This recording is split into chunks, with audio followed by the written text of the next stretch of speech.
ದೇಶದ ನಾಗರಿಕರಿಗೆ ನೆಚ್ಚಿನ ಪ್ರಧಾನಮಂತ್ರಿಗಳಾದ ಶ್ರೀಯುತ ನರೇಂದ್ರ ಮೋದಿಯವರಿಂದ ಯುಗಾದಿ ಹಬ್ಬದ ಶುಭಾಶಯದ ಸಂದೇಶ.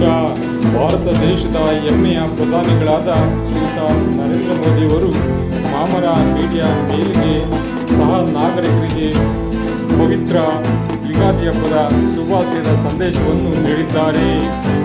ಅವರ ಸಂದೇಶ ಈ ರೀತಿ ಇದೆ: ಆತ್ಮೀಯ ಸಹ ನಾಗರಿಕರೇ, ಪವಿತ್ರ ಹಾಗೂ ಶುಭದಾಯಕವಾದ ಯುಗಾದಿ ಹಬ್ಬದ ಈ ಸುಸಂದರ್ಭದಲ್ಲಿ ನಿಮಗೆ ಮತ್ತು ನಿಮ್ಮ ಕುಟುಂಬದವರಿಗೆ ಹೊಸ ವರ್ಷದ ಹಾರ್ದಿಕ ಶುಭಾಶಯಗಳನ್ನು ತಿಳಿಸುತ್ತಾರೆ. ನಮ್ಮ ಸುತ್ತಲೂ ಸುಂದರ ವಸಂತವು ಹರ್ಷೋಲ್ಲಾಸವನ್ನು ಪಸರಿಸುವ ಕಾಲವಿದು.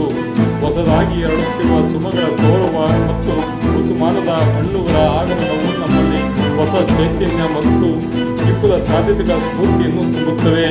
ಅಂತೆಯೇ ನಮ್ಮ ಶ್ರಮಜೀವಿ ರೈತ ಬಾಂಧವರು ಸಹ ಮಹತ್ತರವಾದ ಆಶಾವಾದದೊಂದಿಗೆ ಮುಂದಿನ ಕೃಷಿ ಋತುವಿಗೆ ಸಜ್ಜಾಗುವ ಸಂಭ್ರಮದ ಸಮಯವಿದು. ಸಾಂಪ್ರದಾಯಿಕ ಸಡಗರದ ಯುಗಾದಿಯು ಜೀವನದ ಎಲ್ಲ ರಸಭಾವಗಳನ್ನು ಸಮಾನವಾಗಿ ಸ್ವೀಕರಿಸುವುದನ್ನು ನಮಗೆ ನೆನಪಿಸುತ್ತದೆ. ನಮ್ಮ ಸಂಸ್ಕೃತಿಯಲ್ಲಿ ವಿವಿಧ ಹಬ್ಬದ ಅಡುಗೆಗಳ ಜೊತೆಗೆ ಈ ದಿನದಂದು ಸಿಹಿ ಕಹಿ ಸಮ್ಮಿಶ್ರಿತ ತಿನಿಸನ್ನು ಬೇವು ಬೆಲ್ಲ ಸವಿಯುವ ವಿಶಿಷ್ಟ ಸಂಪ್ರದಾಯವಿದೆ. ಇದು ಬದುಕಿನ ಆಳವಾದ ಅರ್ಥವನ್ನು ನಮಗೆ ತಿಳಿಸಿಕೊಡುತ್ತದೆ.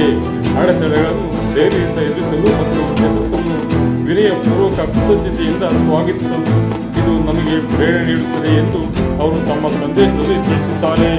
ಈ ಹೊಸ ವರ್ಷವು ನಿಮ್ಮ ಬದುಕಿನಲ್ಲಿ ಸುಖ, ಶಾಂತಿ ಮತ್ತು ಉತ್ತಮ ಆರೋಗ್ಯವನ್ನು ತಂದುಕೊಡಲಿ.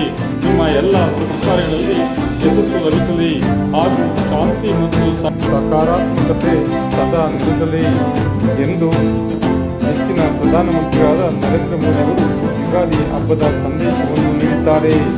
ವಿಶೇಷ ವರದಿ: ಮಾತನಾಡಿದ ಶಿವಕುಮಾರ್, ಮಾಮರ ಮೀಡಿಯಾ, ಮಳವಳ್ಳಿ.